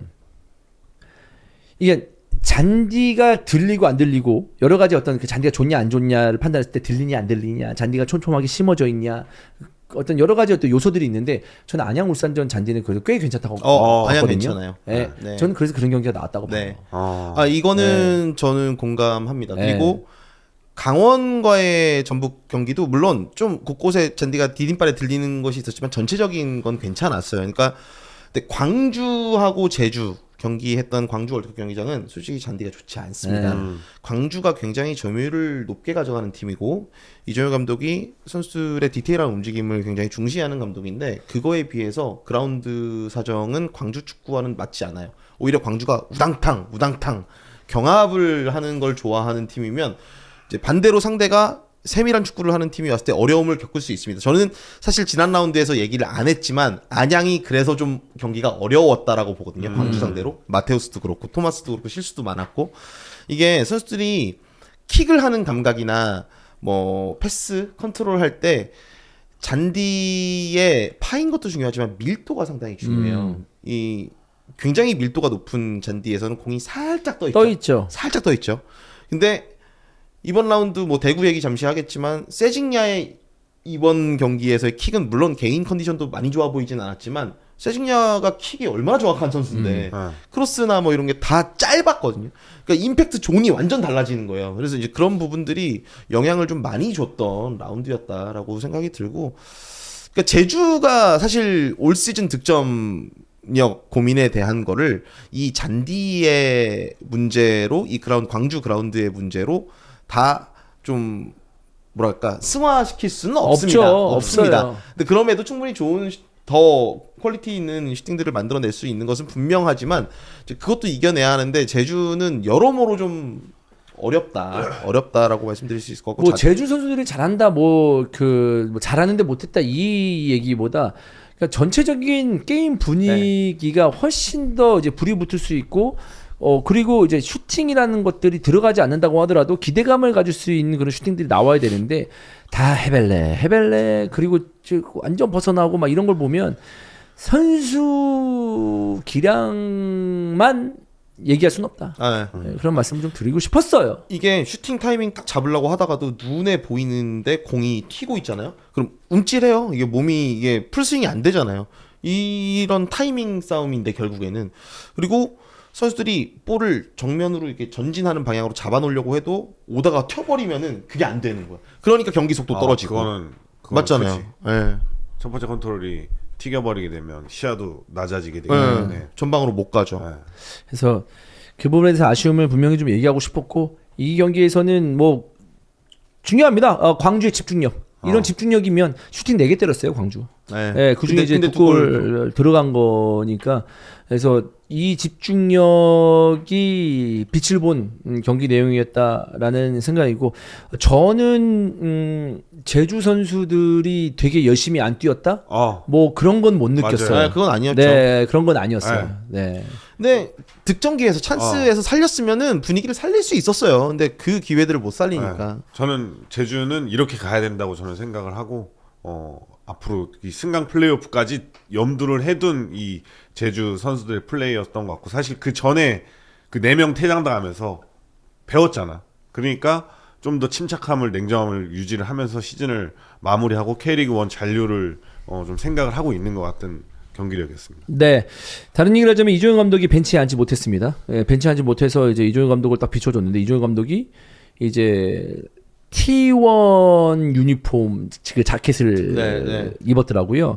근데 이제 T1을 스폰하는 골 스튜디오하고 이제 광주를 또 스폰하는 그 기업도 이제 골 스튜디오고, 동일해서 또 입었는지 모르겠지만 공교롭게도 이날 T1 경기가 있었거든요. T1이 롤드컵 4강에 올라갔는데 지금 롤드컵이 진행 중이에요. 이제 결승만 남았습니다. 근데 이제 테스라는 이 중국 팀하고 경기가 있었는데, 이종현 감독이 그 옷을 입어서 그런지 몰라도 4강전에서 압도적으로 3대0 세트스코어 3대0으로 T1이 이겼거든요. 그러면서 결승에 올라왔어요. 그래서 T1하고 KT가 월드컵에서 맞붙습니다. 한국 팀끼리. 네. 그래서 이종현 감독의 응원덕이 아닌가.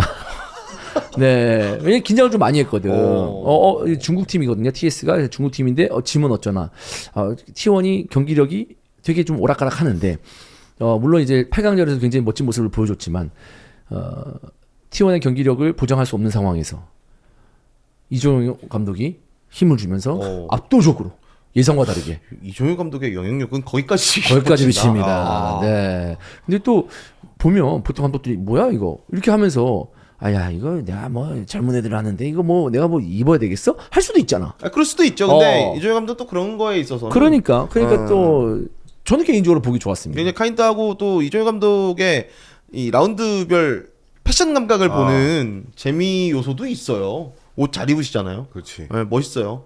그래서 뭐 감독들이 대부분은 딱 그냥 정통 정장 입고 경기장에 오잖아요. 아니면은 원정일 경우에는 이제 팀 단체 트레이닝복을 입는데, 이종현 감독은 그런 이색적인 모습들 보는 재미도 있습니다. 그렇습니다. 네. 자, 김천 포항 얘기를 한번 해보도록 하겠습니다. 약간 좀 김천 포항 경기는 집중도가 많이 떨어진 경기였는데 사실 이제 정종용 감독의 고민이 많을 수밖에 없는 선수가 시기예요. 네. 엔트리가 지금 20명을 못 채웁니다. 김천 좀 제발 부탁인데 이거 뭐 아까 전에 그 저희가 이제 방송 초반에 네. K리그 규정 얘기 좀 했잖아요. 네. 김천 어떻게 안 됩니까? 이거 나 진짜 김천 팬들한테 정말 미안한데 이게 프로팀이냐고. 사실 이게 너무 비정상적이라서. 예. 그러니까 약간 이제 이렇게 정리를 하는 게 맞는 것 같아요. 그러니까 정리라기보다 표현을 할 때 김천이라는 팀이 지금 군팀이잖아요. 그러니까 상무 축구단을 어떻게 할 것이냐. 이제 그러니까. 김천에 있는 김천 팬들이 이제 김천 시민 축구단이 창단되기를 좀 희망하는 팬분들이 많으시고, 그러니까 상무라는 팀을 어떻게 할 거냐. 근데 그리고 선수 생활만 유지하는 것만으로도 큰 혜택이거든요. 혜택이죠. 사실 다른 혜택이죠. 일반인들에 비하면. 혜택이죠. 네, 그렇기 때문에 이거에 대해서는 좀 잘 생각을 좀 해봤으면 좋겠다라는 거지. 사실 저는 그렇게 생각합니다. 지금 리그 1에서 김천 잘 나가고 있잖아요. 그럼 김천 팬들을 배제하고 말씀드리겠습니다. 김천 아니고 다른 팀이 올라왔잖아요. 그럼 저는 파이널 A가 훨씬 더 재밌었을 거라고 생각이 들어요. 갑자기 파이널 A하고 챔스 지금 티켓 하고 있는데 저쪽 팀 반이 빠졌대? 이게 무슨 말입니까 사실. 그 아침도 안 나가잖아요. 예, 이게 그 뭐 전북이 독주해가지고 우승한 거 그럴 수 있잖아요. 그럼 그 다음에 또 프리미어르 같은 경우 봐도 그 다음에 뭐가 또 집중되냐? 야 챔스 티켓 따낼 수 있느냐 없느냐 그렇죠. 이걸로 막 맞아요. 지지고 볶고 해야 되는데 갑자기 김천이 하나 껴 있으니까 이 김이 빠지는 거야. 그런 애로사항들을 제도적으로 좀 이거는 결정을 하고 규정을 만드는 분들이 많은 고민을 좀 해주셨으면 좋겠습니다. 그렇네요. 네, 이거는 김천- 뭐 쉽지 않습니다. 군팀 얘기하면은 진짜 뭐 한도 끝도 없다. 예, 그냥 얘기해봤습니다. 그래서 아무튼 이제 여전히 뭐 안정적이지 않은 그런 김천 그 팀을 상대로 이제 포항이 1대0으로 승리를 했습니다. 네. 뭐 다 바뀌었죠. 김천은 다 바뀐 상황에서도 사실 포항을 상대로 완전히 무너질 것이다라는 예측이 좀 지배적이었는데 그래도 확실히 작년부터 또 올 시즌 정종윤 감독이 선수들 바뀌면서도 딱 만들어놨던 팀의 기조 자체를 잘 잡았던 경기였던 것 같아요. 이제 공격하는 데 있어서의 디테일과 아쉬움은 분명히 있었지만 그래도 수비적으로 포항을 상대하면서 공수의 밸런스를 잡고 지키는 힘에 대해서는 포항을 좀 어렵게 했다라는 생각이 들었던 경기였고 또 바뀐 선수들이 뭐 이제 앞서서 국이 이동경 선수를 필두로 이동준 뭐 너무 잘했기 때문에 전력이 약화된 거 아니야라고 했지만 지금 이 베스트 11으로 나온 선수들을 봐도 충분히 경기력을 좀 끌어올리고 그들 간의 조직력을 좀 회복한다면 또 좋은 퍼포먼스를 낼 수 있는 선수들이 배치가 돼 있거든요. 고재현 선수도 그렇고 전병관 뭐 좋았고요. 박태준, 이찬욱, 뭐 김주찬 미드필더 라인 쭉 봐도요. 이 선수들 좀 짬이 차면 이제 머리카락이 좀 길어질 때가 되면 그래도 김천이 정종윤 감독 체제에서 원하는 방향으로 좀 이끌고 갈 수 있겠다라는 생각이 들었고 전반전에도 김천이 수비적으로 좀 비중을 많이 무게중심을 낮춰놨지만 좋은 찬스들은 있었어요. 예, 고재현 선수가 파고 들어가면서 이제 결정을 지어줬더라면 또 경기를 리드할 수 있었던 기회들도 있었지만 이제 그런 결정력에 대한 부분은 뭐 훈련을 통해서 또 군 내부에서 관리를 통해서 선수들이 성장하지 않을까라고 생각하는 부분이었고 이제 포항은 포항 얘기를 좀 해보면 포항은 김천을 상대로 3년이 넘게 이기지 못했어요. 그러니까요. 이게 제가 지난 맞대결에서도 이 두 팀의 매치업을 중계를 했었는데 박태하 감독이 참 묘하다고 이게 선수들은 똑같이 경기를 준비하고 본인도 그런 마음을 갖고 왔지만 이게 이상하게 안 풀린다고 그러면서 이게 반복이 되니까 자존심도 좀 상하고 이건 반드시 좀 이겨야겠다라는 이야기를 지난 라운드에도 했었는데 그러지 못했고 이번에는 많이 바뀐 김천을 이기긴 했지만 그래도 한번 좀 징크스를 털어낼 수 있는 좋은 승리였다. 이 승리할 수 있었던 포인트는 역시 후반 들어서 좀 신광훈 선수 투입하고 박승욱을 오른쪽으로 보내면서의 전술 변화가 좀 먹혔던 것 같아요. 박승욱 선수가 워낙 전진하면서 전방으로의 패스를 잘 넣어주는 선수이기 때문에 그 전까지는 그 활로가 좀 개척되는데 어려움이 있었지만 미드필더에서의 좀 고립되어 있는 부분을 박승욱을 통해서 좀 풀었던 부분 이 포인트가 좀 잘 먹혔던 것 같습니다. 주닝료가 또 득점을 올렸잖아요. 와 프리킥 기가 막히게 들어갔습니다. 사실 주닝요의 프리킥 득점이 아니었다면 이거 무승부로 끝날 수도 그치. 있는 상황이었거든요. 네. 근데 확실히 그렇게 참 어려울 때 뭐 파이널 B에서도 마찬가지고 이 파이널 A에서도 경기가 타이트하게 안 풀릴 때는 이 세트피스 한 방이 진짜 귀중하다. 근데 사실 기성용 선수가 찰 줄 알았거든요. 양보하더라고.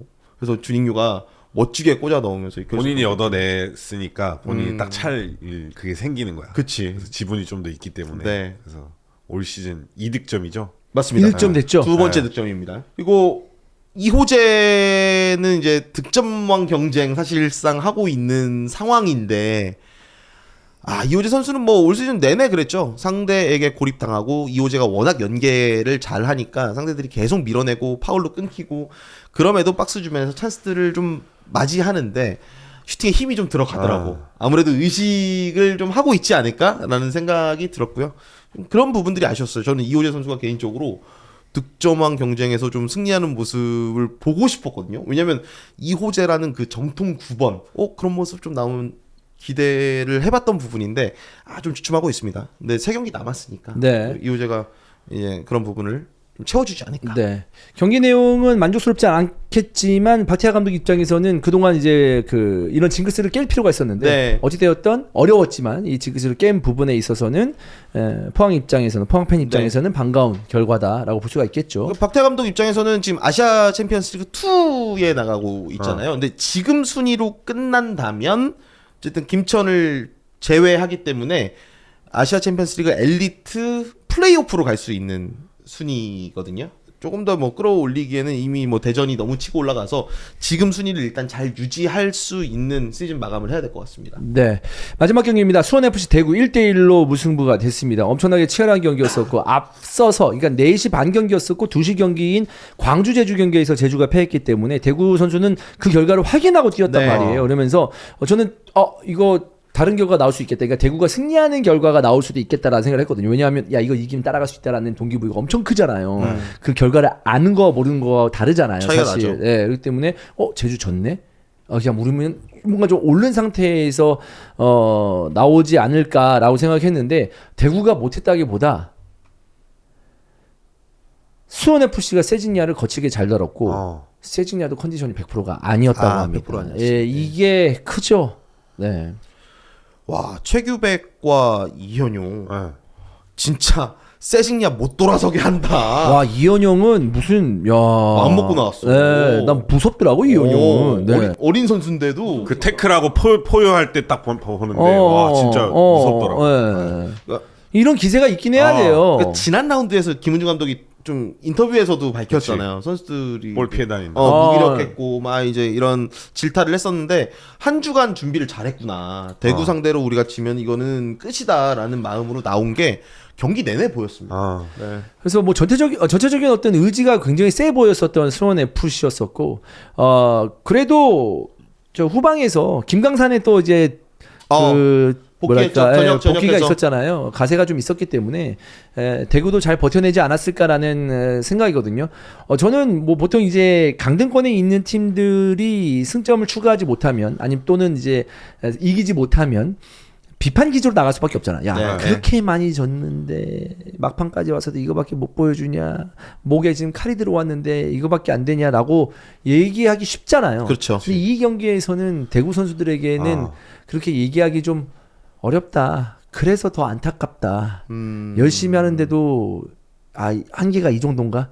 이 세징야 컨디션이 안 좋고 상대방에게 저렇게 거칠게 이렇게 좀 당하고 있는데 그러니까 그런 거지. 그러니까 누군가가 이제 팀원이 누군가가 당하고 있으면 씨발 세징야를 건드려? 조져줄게 이게 있어야 되는데 약간 그런 거지.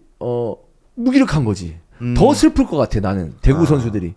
우리 에이스 그러니까 그러니까 막 애니메이션 같은 거 보면은 뭐 이게 뭐 영화나 이런 거 보면은 누군가 당하고 있으면 막 침대 밑에 막 숨어 있잖아. 그쵸. 나가서 뭐 이렇게 하고 싶은데 아직 그럴 힘이 없는 거야. 그럼 막 그래서 한 5년 뒤에 복수를 하잖아. 막 그런 거 보면 칼 갈아가지고. 근데 복수를 할 수가 없어. 리그 2에 밀려나면. 그러니까 나는 선수들이 그런 무기력함도 느끼지 않았을까? 존나 열심히는 해. 근데 그게 안 되는 거야 지금. 그래도 겨우겨우 마지막까지 집중력을 잃지 않으면서 에드가가 득점을 했는데 또 어쨌든 에드가잖아. 그렇죠. 그러면 세징야 에드가 말고는 또 없어? 네. 그냥 물론 이제 캐리하는 선수가 필요하긴 하죠. 팀에 있을 때. 근데 그러면 세징야 저렇게 힘들어하고 에드가 만약에 못 나오고 득점 못하면 다른 선수들은 뭐 손 놓고 있는 거야?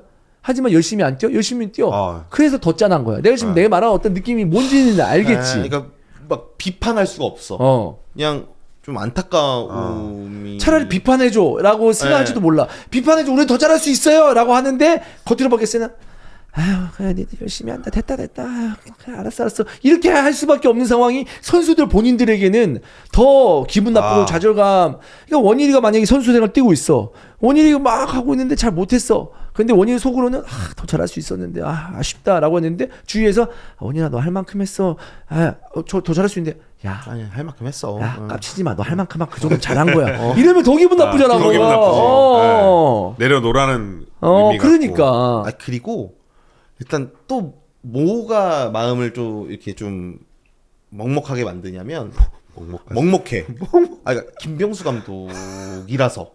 그냥 김병수 감독이 어려운 시기에 부임을 해서 진짜 이 짧은 시간 안에 팀을 많이 바꿔놨다고 생각해요. 그치. 저는. 대구 뭐였어요? 우리가 K리그 2020년 제가 이거 참가한 게 히든볼 참가한 게 2020 시즌부터였거든요. 대구는 3백. 주원영의 명언도 있어요. 만시간의 법칙. 3백 이 정도로 했으면 누가 나와도 눈 감고도 한다. 뭐 이런 얘기였는데 그 3백 기조를 김병수 감독이 어쨌든 바꿔놨어요. 최근에 잘 버티고 있어요. 그리고 이 버티면서도 본인들이 어디를 공략해서 어디로 찬스를 만들겠다라는 걸 명확히 제시하고 있어요. 이날 경기에서도 김주공 선수에 빠져들어가는 타이밍, 또 황재원이 오른쪽에서 세밀하게 올라와서의 크로스, 정치인이 크로스 올려줬을 때 김주공의 찬스, 뭐 이런 것들 봤을 때 괜찮은 장면들이 있었단 말이에요. 만족스러운. 근데 거기서 이제 득점이 나오지 못하는 부분에 대한 아쉬움은 있잖아요. 근데 경기를 풀어가고 중원 조합, 저는 김강산이라는 선수를 미드필더로 기용할 줄 몰랐어요. 그리고 베스트 11 딱 이렇게 봤을 때 그러면 그동안 그 자리에 섰던 걸 생각하면 황재원을 김강산 그 미드필더에 놓고 김강산을 오른쪽 풀백으로 쓰는 건 어떨까? 왜냐면 실제로 김강산은 오른쪽 풀백에서도 좋은 활약을 김천에서 했으니까. 근데 김강산을 이 위치에 쓴 게 굉장히 큰 도움이 됐거든요. 이 경기에서. 그래서 참 이 김병수 감독님 축구가 대구의 컬러를 이렇게 바꿔놓을 수 있는 짧은 기간에, 그래서 저는 높게 보고 있거든요. 그러니까 지금 만약에 지금 이 대구가 정말 한 명 정도 더 해주는 선수 있었다면은 저는 더 치열하게 그러니까 얘 제주를 밀어내고 올라간다까지는 아니더라도 더 좀 승점차가 좁혀지지 않았을까라는 생각인데 기록으로만 한번 얘기를 해볼게요. 네. 이제 최근 5경기 1승 4무하고 있거든요. 네. 그래서 31라운드 울산전 세징야 득점, 그다음 32라운드 승리, 세징야 2골, 세징야 2골, 3골 중에 2골. 그다음에 33라운드 강원전 세징야 에드가 득점. 그다음에 무승부한 거. 울산 했을 때 그때 김주공이 하나 넣은 거. 네. 그거 하나. 그다음에 수원 FC 했을 때 지금 에드가 골 넣은 거. 네. 그러니까 지금 뭐냐? 지금 세징야가 지금 제가 봤을 때 다음 경기에서도 컨디션이 안 좋을 수도 있어요. 세징야가. 그러면은 다른 선수들이 해줘야 되잖아. 진짜 이제 해줘야 된다니까 다른 선수들이. 그래야 제주하고 붙일 수 있어. 지금 세징야 빠지고 하니까 최근의 경기를 봐서도 만약에 세징야 플러스 1만 있으면 여기 이 경기에서 한두 경기만 이겼더라면, 그렇지. 한두 경기만 이겼더라면, 물론 세징야의 득점도 다른 선수의 노력이 있기 때문에 득점을 했다고 하지만 어쨌든 포인트적으로 봤을 때 좀 더 해줬더라면, 그런 아쉬움이 지금 드는 거죠. 왜냐면 지금 승점 1.1점이 아쉽고 1승 1승이 아쉬운 대구니까. 그래서 그래서 안타까운 거예요. 저기서 누굴 못했다고 얘기 안 하잖아요. 세징야 선수가 집중 견제를 받으면서 막판에는 그 이현용 선수에게 여기를 좀 받쳤죠. 귀가 이렇게 멍이 들었다고 부어서 멍들었더라고요. 세징야 진짜 고생 많이 하더라 이 경기에서. 뭐 항상 대구 선수들 중에서 유니폼이 가장 더러운 선수. 그러니까 원래는 이제 그 캐릭터가 최철순이었는데 최철순을 넘어서는 가장 많이 넘어져 있는 선수가 세징야인데 진짜 좀 안타깝죠. 근데 그런 와중에 또 해내니까. 그렇지. 정말 왜냐면 세징야 선수의 득점이 나오고 공격 포인트가 나오는 거 다 동료들과 어우러져서 한 건 맞지만 상대 입장에서는 세징야를 일단 딱 채워놓으면 잠가놓으면 대구의 공격력이 반 이상 떨어지는 거잖아요. 그렇기 때문에 이제 그런 부분도 이날 경기에서 나왔던 거고. 그러니까 수원 FC가 마지막에 실점하면서 승점 1점밖에 추가 못한 거 수원 FC도 갈 길이 바쁘니까 네. 그런 건 좀 아쉽긴 하지만 세징야에 대한 관리는 굉장히 터프하게 잘했다. 수원 FC 잘했어요. 입장으로 잘했어요. 봤을 때는 진짜 근데 김주공이 진짜 그나마 열심히 커버를 하고 있는데 또 김주공의 경기력이 이날도 나쁘지 않았어요. 움직임도 그렇고.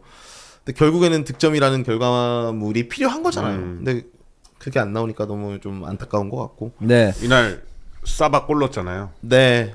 득점왕 거의 지금 아직 이렇게- 모릅니다. 어, 17골인데 3경기 남았기 네. 때문에. 제가 현장 갔어요. 그 안양 갔는데 갑자기 관중석에 있는데 인사를 하더라고 누가. 그래서 사박 전담 통역입니다. 안양에서? 안양에서 가까우니까 왔나 봐. 오. 안양 경기에 분석하러 온데 전담 통역입니다. 인사를 하더라고. 저한테. 네, 네. 야, 괜히 제가 여기서 사박 언급해가지고 이제 올 것이 왔다. 뭐 네. 나한테 뭐라 그러려나 보다라고 네. 했는데 갑자기 말을 이제 해주시는데 거의 내가 사박을 키운 것 같다고 고맙다는 식으로 얘기를 하더라고. 본인이 이제 잘 보고 있고 C박부터 사박, 아싸라박까지 통역이 다 들어갔다. 통역이 다 들어갔대? 들어갔대? 본인이 다 알고 있다. 그래서 너 오늘 C박이다. 너 C박이라 그랬다. 이제 너 사박 됐다. 너 아싸라박 됐다.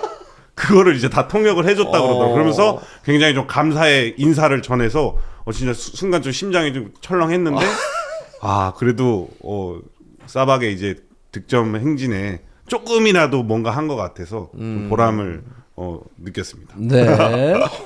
뭐 이럴 수 있지. 선수들이 그런 거 하나하나 평가에 뭐 예민하지 않은 선수도 있지만 긍정적인 어떤 평가가 나오면은 선수들이 경기력에 영향을 미칠 수 있는 부분이니까 긍정적인 영향을 미칠 수 있는 부분이니까 저는 원일이가 어느 정도 역할을 했다고 봅니다. 네. 라고 얘기해야죠. 이렇게 마무리 칩시다. 그래서 수원 FC 얘기해 보면 윤백가람 선수가 이제 십자인대 부상 복귀 이후에 계속 교체를 하다가 이번 경기에서는 선발로 나왔습니다. 네. 그러니까 남은 경기가 굉장히 중요하기 때문에 윤백가람의 컨디션이 굉장히 중요한데 만약에 이제 무릎이 이제 잘 재활되고 별 이상이 없더라면은 점차 나은 컨디션으로 남은 경기 몇 경기 남진 않았습니다만 팀에 큰 도움이 될 수 있는 부분이지 않을까라는 생각인데 전체적으로 이제 지지난 경기에서 부진했고 막 루안 선수가 이렇게 겁쟁이 새끼들하고 좀 제가 좀 이렇게 의역을 하자면 의역이죠. 네. 직역 아니죠. 네네, 의역이죠. 의역을 하자면 겁쟁이 새끼들하고 같이 못 뛰겠다라고 얘기할 정도였고 김문정 감독도 그 경기 끝나고 인터뷰에서도 팀의 어떤 정신이 좀 바뀌어야 된다라고 얘기할 정도였는데 거기에 있는 부합하는 모습이었어요. 그러니까 이원용과 네. 그다음에 최규백의 어떤 수비 라인 그쵸. 그리고 교체 투입된 이주솔의 네. 어떤 그 플레이 그런 플레이 때문에 카이오의 퇴장도 유도해냈기 때문에 저는 그런 부분들 하나하나 작은 부분들의 기억들이 이제 모인다면 다음 라운드에 다시 한번 이 수원 FC의 정신력이 강화된다고 생각을 하거든요. 그래서 마지막에 실점한 건 아쉽긴 합니다만은 전체적인 분위기는 다시 한번 끌어올릴 수 있는 준비는 맞춰놨다. 걱정되는 건 대구다. 네. 이유 하나. 에드가도 100% 아니고요. 이 나이에 100%를 바라는 것도 나는 별로라고 봐. 욕심이라고 봐. 에드가한테. 세징야 지금 컨디션 안 좋고요. 이 세드가가 지금 새드예요. 굉장히 새드하죠. 굉장히 세드한 상황입니다. 진짜. 예.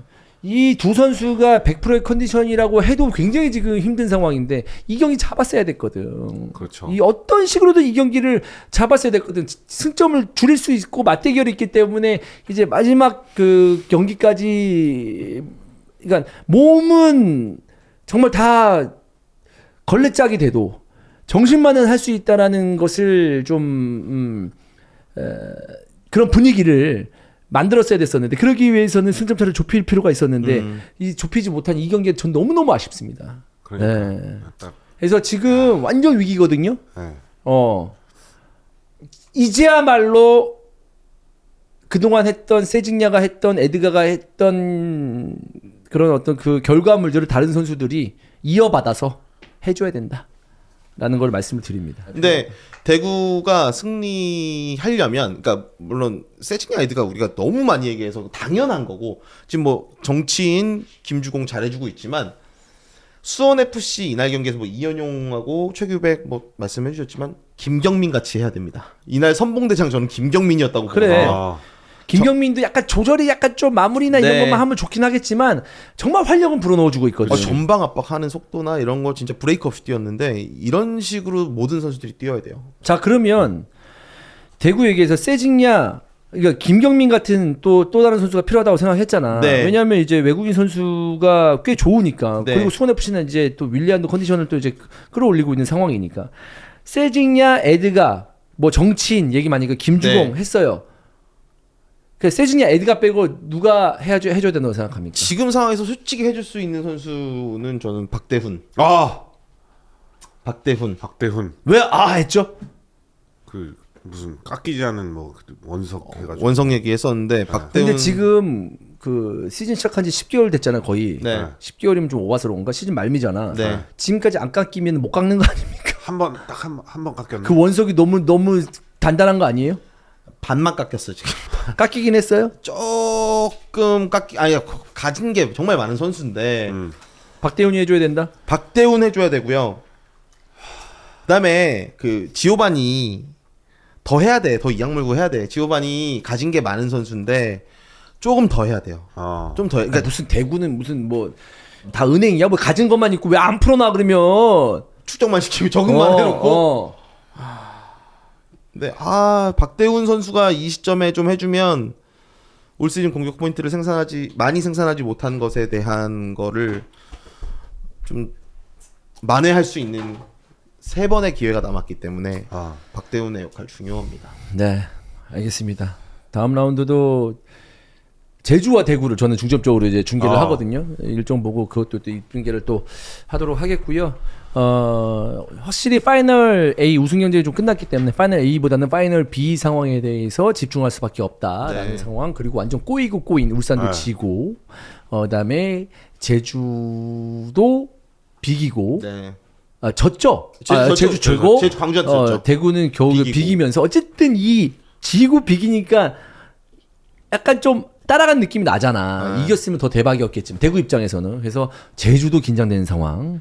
대구는 더욱더 치열하게 해야 되는 상황에 놓여져 있고 플레이오프에서 벗어나기 위한 또 그 혼돈이 네. 울산이 또 패배하면서 울산. 이번 라운드에 또 그런 상황이 또 만들어졌다는 점 말씀드리면서 오늘 히리풋볼 K 여기서 마무리하도록 하겠습니다. 고맙습니다. 감사합니다.